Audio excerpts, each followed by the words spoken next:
Greetings, I'm Cornelius Moore, co-director of California Newsreel and a film curator mainly for San Francisco's Museum of the African Diaspora. I'm very pleased to be in conversation with Don Josephus Raphael Eblahan, the director of The Headhunter's Daughter. And thank you for joining us. Hello, hi Cornelius. How are you doing? I'm good. Where are you situated right now? Well, currently I'm in Grand Rapids, Michigan. Okay. Yeah. Okay, great. Um, so um, your film, The Headhunter's Daughter, is set in the Philippines. Yes. It won the short film Grand Jury Prize at the 2022 Sundance Film Festival, and the jury said we were entranced by this poetic and dreamlike film, and that's certainly true for me too. It follows a young woman who journeys on horseback from her village in the Cordilleran region to perform in a country music competition in the bigger town Bangio. Baguio. Bangio. So, Yeah. well, first, congratulations, Don. Oh, thank you. And a few questions. Why is it set in that region? And who are the Igorots? And what is your connection? And what's the meaning of the title, The Headhunter's Daughter? For sure. Well, it's set in that region because that is my hometown. I am of Igorot descent. Igorot means sort of like a larger body of indigenous groups in the mountainous regions in the north of the Philippines. So my tribe specifically is called Ifugao, and that's one of many, many, many different tribes up north in the Philippines. And in this region where we shot the film, La Trinidad, and later on the city of Baguio, is one of like the more, culturally dense indigenous regions in the Philippines in the mountains, and is sort of considered like, I'd say like the main city up north where all the cultures sort of converge, and you can see the vibrancy of the indigenous culture of the north. The Igorot people have a sort of long history with American culture because of World War II and post Spanish-American War, when the United States sort of had their stronghold and colonized the area of the Philippines. And because of this, there's a lot of cultural exchange. And that's when country music came to the region of Baguio and the Cordilleras. And yeah, and then I'd say the character is inspired by country music and her dreams to become a country music performer. And this sort of shows this kind of conversation that goes on in her head of, the dissonance of her indigenous culture and the North American culture, and how that all kind of converges in her own identity, and we kind of see that unfold in the film. Mhm. As for the question about the title, it's called The Headhunter's Daughter. Headhunting was an ancient sort of tradition in the North. It was an old warfare tradition. And there's this certain belief that to take off someone's head is sort of, to take away someone's soul. And, it's something that happened in the past and was used during the American presence in the Philippines as a way to sort of portray Filipinos in a way of, um, of showing them as violent beasts in a way. And you will see this in a lot of different newspaper clippings from the past and old caricatures of Filipinos portrayed as beasts and killers and murderers. And that was their way to justify the colonial presence in the Philippines, and it's a way to push the modernization in their presence, to kind of keep the country in their economic and social and political sphere in the world stage.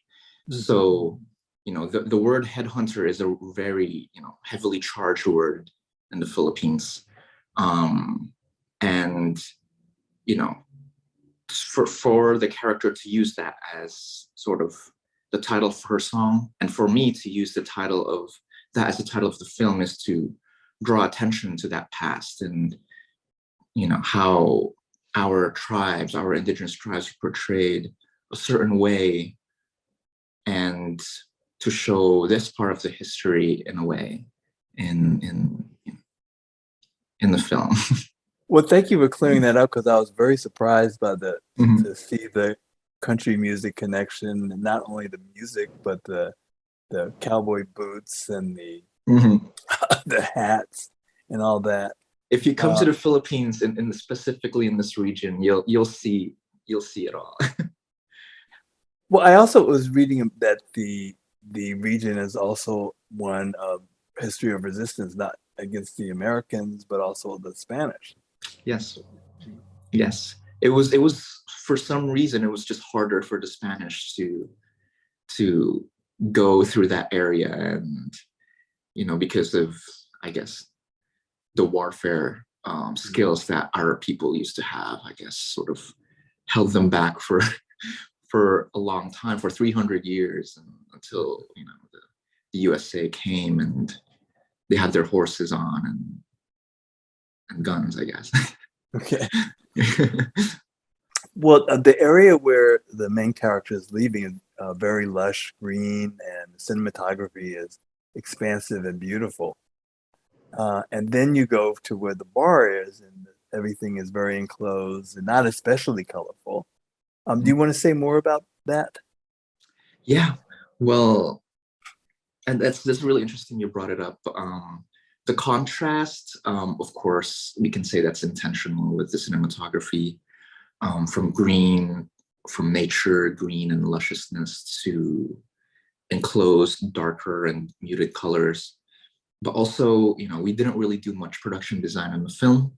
We didn't really try to manipulate much of the color. It was just there.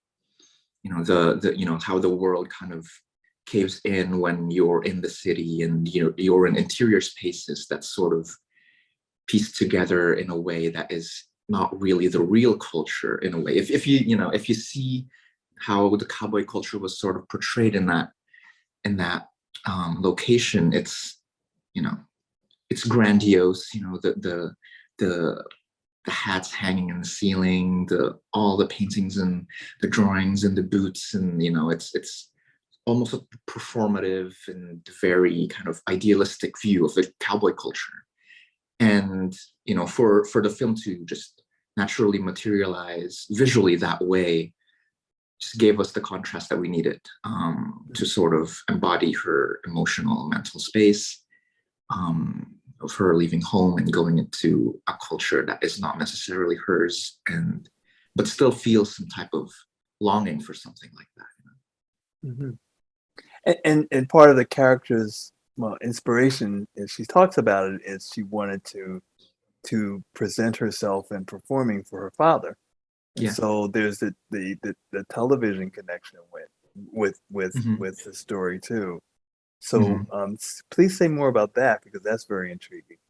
Yeah, well, I'd say the television culture in the Philippines is very vibrant. It's almost where everyone gets their daily information, their news, and entertainment, and we're usually dominated by two main networks that just tell us sort of everything we need. There's noontime shows, game shows, and we kind of live by the television in the Philippines. And there's this cultural importance to that, of being in the TV, and being seen through the lens of the TV, through the screens, and different homes, and there's a mass reach with television in the Philippines.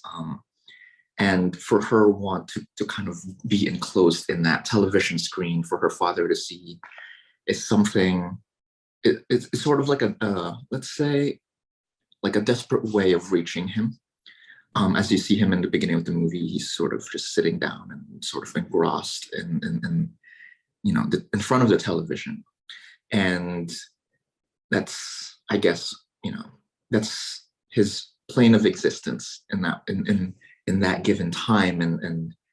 And for her, I guess that's her way of desperately reaching him. And it sort of introduces this filter between them, and then some type of division between the two. Let's say maybe even like a spiritual division. And for her to sing a song through the TV just for her to reach him, there's so many layers of sort of separation. And I think that's a really interesting thing that I wanted to sort of explore in the film. And the songs themselves, Mhm. you wrote some of them, correct? The instrumentals that appear in the film, I wrote and performed them myself. But the song that was written was written by the main actor, Amin Achaur. It was one of her older compositions, actually. We were supposed to write a song together, but then she just started singing this song that she had written. And I was like, oh, wow, she has written this before we even wrote the movie, or before I even met her. And this was a song that, about her father as well. And I said, okay, we're using this song. I'm not going to write anything. Can we please use your song? And then that's when she was like, yeah, sure. And I think that song really was a big highlight of the film. And, every time she sings it, every time we do takes, everyone's just entranced by her performance, and everyone loves it. Mm-hmm. The host of the competition asked her whether she's Igorot. Yeah. Are there language issues as well, and as well as cultural issues, and the role and the presence of indigenous people in the society? I'd like you to talk a little bit more about that. For sure. It's the Philippines in general, even just as a whole, has thousands of different languages. And it's not just dialects, but actual just complicated and an intricate system of languages that's, sort of specific to certain groups. In this film, I'm so glad that you brought this up, because actually no one has really talked to me about this. But the TV presenter, he was speaking in Ilocano. That's another language, one of many. The song that she sings is in Butbut Kalinga. That's another different language. That's the mother tongue of the main actor, and I asked her to sing a song in her mother tongue.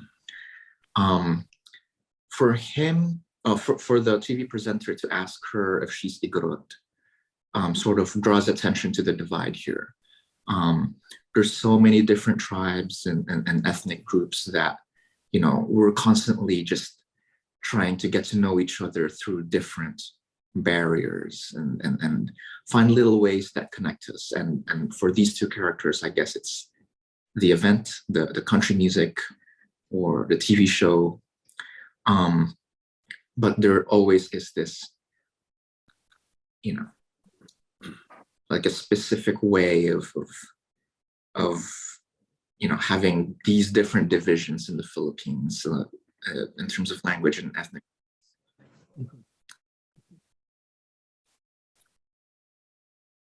I'm sorry I got kicked out for some reason. Okay.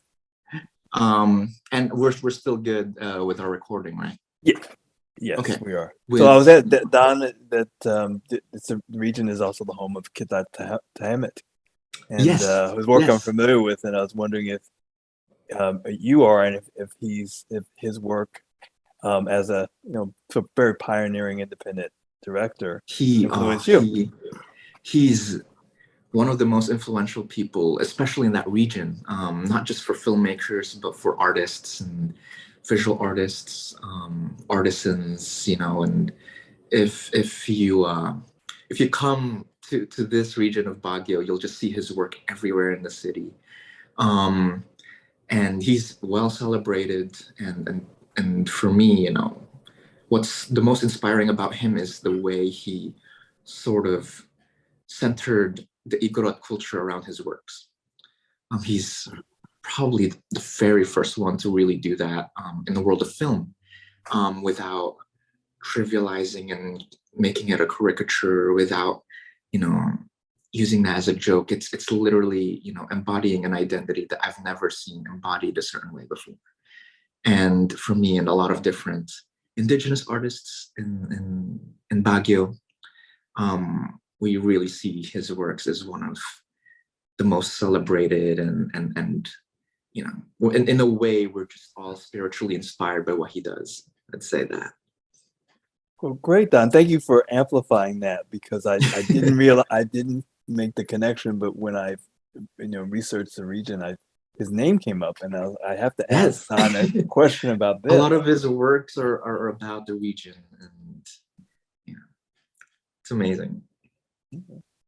So what's the next for the film and for you?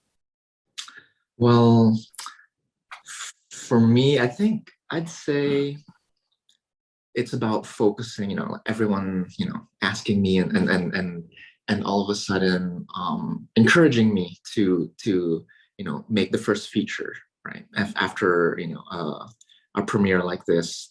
And I think, yeah, that's probably the direction I'm going. I'm in development for feature film. It's going to be set in the same region and featuring cowboys again, and of course the culture, and it's you know, it's touching on the same themes as The Headhunter's Daughter, but more personal, and I'd say it might be much more darker and intense. And you know, when the time comes, I'll share more about it, but it's in development. Okay. Well, great thank you for sharing that. And I think we've reached about time. Unless there's something else you want to say before we sign off. Well, no, I just want to thank everyone. Thank you for all the thoughtful questions, and Film Fest DC for having us. We're really excited for this festival, and we really appreciate all the thoughtfulness and all the cool questions you asked me. I've never been asked a bunch of these before, and you brought up really cool things that are really, you know, it's making I haven't talked about this film in a while. So yeah, thank you. It's great to talk about it like this. Well, it's been my pleasure. Thank you. We've been speaking with Don Josephus Raphael Eblahan about his film, The Headhunter's Daughter, which is in the Washington, D.C. International Film Festival, Film Fest DC, in Shorts Program 1. Thank you again, and bye-bye, everybody. Thank you.